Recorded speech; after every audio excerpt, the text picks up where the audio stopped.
നമസ്കാരം. ഇൻഫർമേഷൻ മീഡിയയുടെ പുതിയൊരു വീഡിയോസിലേക്ക് എല്ലാ കൂട്ടുകാർക്കും ഒരിക്കൽ കൂടി സ്വാഗതം.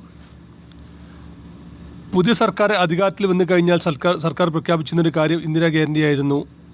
25 ലക്ഷം രൂപയുടെ സൗജന്യ ആരോഗ്യ ഇൻഷുറൻസ്. കഴിഞ്ഞ ബജറ്റിൽ ഇതിന് 10 ലക്ഷം രൂപ മാറ്റിവെച്ചിരുന്നു. ഇതിപ്പോൾ സർക്കാർ തുടങ്ങുകയാണ്. ആർക്കെല്ലാമാണ് ഇതിൻ്റെ ആനുകൂല്യങ്ങൾ ലഭിക്കുക, അതുപോലെ തന്നെ ഇതിന് എവിടെയാണ് അപേക്ഷ സമർപ്പിക്കേണ്ടത്, കാർഡ് എങ്ങനെയാണ് ലഭിക്കുക എന്നതിനെക്കുറിച്ചുമെല്ലാം വളരെ വിശദമായി നോക്കാം. അതിനു മുന്നോടിയായി ഇൻഫർമേഷൻ മീഡിയയുടെ വീഡിയോസ് നിങ്ങൾ ആദ്യമായിട്ടാണ് ഇപ്പോൾ കാണുന്നതെങ്കിൽ ഇപ്പോൾ തന്നെ ചാനൽ സബ്സ്ക്രൈബ് ചെയ്ത് വെക്കുക. നമ്മുടെ ഈ ചാനലിൽ ഒരു തരത്തിലുള്ള മതപരമായ കാര്യങ്ങൾ, രാഷ്ട്രീയപരമായ കാര്യങ്ങൾ ഒന്നും വരുന്നതല്ല. ഗവൺമെൻറ്റിൽ നിന്ന് ലഭിക്കുന്ന സേവനങ്ങൾ, ആനുകൂല്യങ്ങൾ, അറിയിപ്പുകൾ എന്നിവയെക്കുറിച്ച് മാത്രമായിരിക്കും വീഡിയോസുകൾ വരുന്നത്. ശ്രദ്ധിക്കുക, ഗവൺമെൻറ് സേവനങ്ങളും അറിയിപ്പുകളും എപ്പോൾ വേണമെങ്കിലും പുതിയ മാറ്റങ്ങൾ വരാം. നിങ്ങൾക്ക് ഏറ്റവും പുതിയ അറിയിപ്പോൾ ലഭിക്കാൻ ഇപ്പോൾ തന്നെ ചാനൽ സബ്സ്ക്രൈബ് ചെയ്ത് തൊട്ടടുത്തുള്ള ബെല്ലൈക്കൺ കൂടി ക്ലിക്ക് ചെയ്യുക. ഫേസ്ബുക്കിൽ വീഡിയോ കാണുന്ന ആളുകൾ ചാനലൊന്ന് ഫോളോ ചെയ്ത് മറ്റ് കൂട്ടുകാരിലേക്ക് ഷെയർ ചെയ്ത് കൊടുക്കുകയും ചെയ്യുക. നമ്മുടെ സാമ്പത്തിക നിലയെ തകർക്കുന്ന കാര്യമാണ് നമ്മുടെ ഹോസ്പിറ്റൽ ചിലവുകൾ. ഓരോ ദിവസം കഴിയുന്തോറും വലിയ രൂപത്തിലുള്ള ചിലവുകളാണ് നമ്മുടെ ഹോസ്പിറ്റൽ ചിലവുകളായിട്ട് വരുന്നത്. ഇതിൽ വളരെ കുറച്ച് ആളുകൾക്ക് സൗജന്യ ഗവൺമെൻറ് ആരോഗ്യ ഇൻഷുറൻസ് ഇപ്പോൾ തന്നെ കയ്യിലുണ്ട്, RSBI കാർഡ് കയ്യിലുണ്ട്. എന്നാൽ ഇതൊന്നുമില്ലാത്ത ഒരുപാട് പാവപ്പെട്ട ആളുകൾക്കാണ് ഇപ്പോൾ സർക്കാർ ഇങ്ങനെ ഒരു പ്രഖ്യാപനമായിട്ട് വരുന്നത്.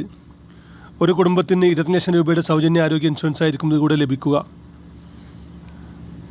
ഇതിൻ്റെ പ്രാരംഭ നടപടികൾക്ക് എന്നോണം ഇതിൻ്റെ കാര്യങ്ങൾ പഠിക്കാനും അതുപോലെ തന്നെ ഇതിൻ്റെ എന്തെല്ലാം കാര്യങ്ങളാണ് ഇതിന് ചെയ്യേണ്ടത്, എങ്ങനെയാണ് ഇതിന് കൊടുക്കേണ്ടത് എന്നതിനെല്ലാം പഠിക്കാൻ വേണ്ടി ഒരു കമ്മിറ്റിയെ വെക്കുകയും ആ കമ്മിറ്റിയുടെ ആദ്യ ചെലവിലേക്ക് 10 കോടി രൂപ സർക്കാർ വകയിരുത്തുകയും ചെയ്തിരുന്നു. ഇപ്പോൾ ആ കമ്മിറ്റിയുടെ റിപ്പോർട്ടുകൾ വരികയാണ്. റേഷൻ കാർഡ് അനിശ്ചിതമാക്കിയായിരിക്കാം ഈ ഒരു ഇൻഷുറൻസ് കാർഡും വരുന്നത്. മഞ്ഞ, പിങ്ക് റേഷൻ കാർഡുള്ള ആളുകൾക്ക് തികച്ചും സൗജന്യമായും മറ്റ് കാർഡുകൾ ഉപയോഗിക്കുന്ന സാമ്പത്തിക നില കൂടുതലുള്ള ആളുകൾക്ക് ചെറിയൊരു വാർഷിക പണം നൽകിക്കൊണ്ടുമായിരിക്കും ഇതിലേക്ക് ആളുകളെ എടുക്കുക. ഇപ്പോൾ തന്നെ നടപ്പിലുള്ള മറ്റ് ഇൻഷുറൻസുമായി സർക്കാരിൻ്റെ ഒരുപാട് ഇൻഷുറൻസുകളുണ്ട്. കാരുണ്യ ഇൻഷുറൻസ്, അതുപോലെ തന്നെ RSBI കാർഡ്, അങ്ങനെയുള്ള കാർഡുകളെല്ലാം സംയോജിപ്പിച്ച് ഒറ്റ പദ്ധതിയിലായിരിക്കും ഈ ഒരു സർക്കാർ ഈ ഒരു പ്രഖ്യാപനം ഉണ്ടായിരിക്കുക. ഇത് പ്രകാരം ഗവൺമെൻറ് ഹോസ്പിറ്റലുകളിലും പ്രൈവറ്റ് ഹോസ്പിറ്റലുകളിലും ഈ കാർഡ് ലഭിക്കുന്ന രീതിയിലായിരിക്കും ഇതിൻ്റെ പ്രഖ്യാപനങ്ങൾ ഉണ്ടായിരിക്കുക.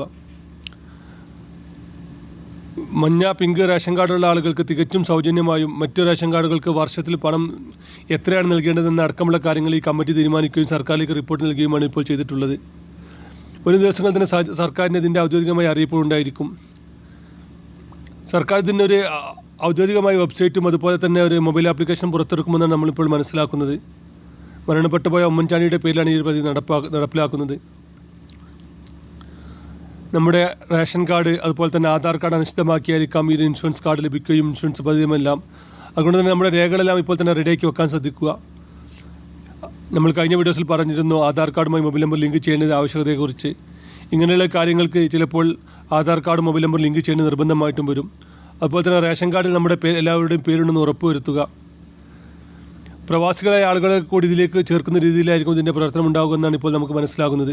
ഏതായാലും വരും ദിവസങ്ങൾ തന്നെ ഇതിൻ്റെ ഔദ്യോഗികമായ അറിയിപ്പുകളും ഇതിന് എവിടെയാണ് നമ്മൾ അപേക്ഷിക്കേണ്ടതെന്നും ആർക്കെല്ലാമാണ് എപ്പോഴാണ് കാർഡ് ലഭിക്കുന്നതിനെക്കുറിച്ചുമെല്ലാം സർക്കാർ വരും ദിവസങ്ങൾ തന്നെ നമ്മോട് അറിയിക്കുമെന്നാണ് ഇപ്പോൾ നമുക്ക് മനസ്സിലാകുന്നത്.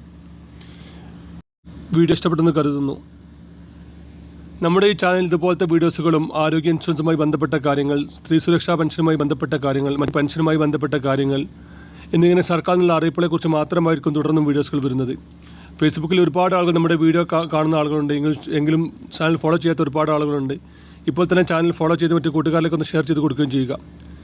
നമുക്കൊരു പുതിയ വീഡിയോസുമായി കാണാം. അതുവരേക്കും എല്ലാ കൂട്ടുകാർക്കും നന്ദി, നമസ്കാരം.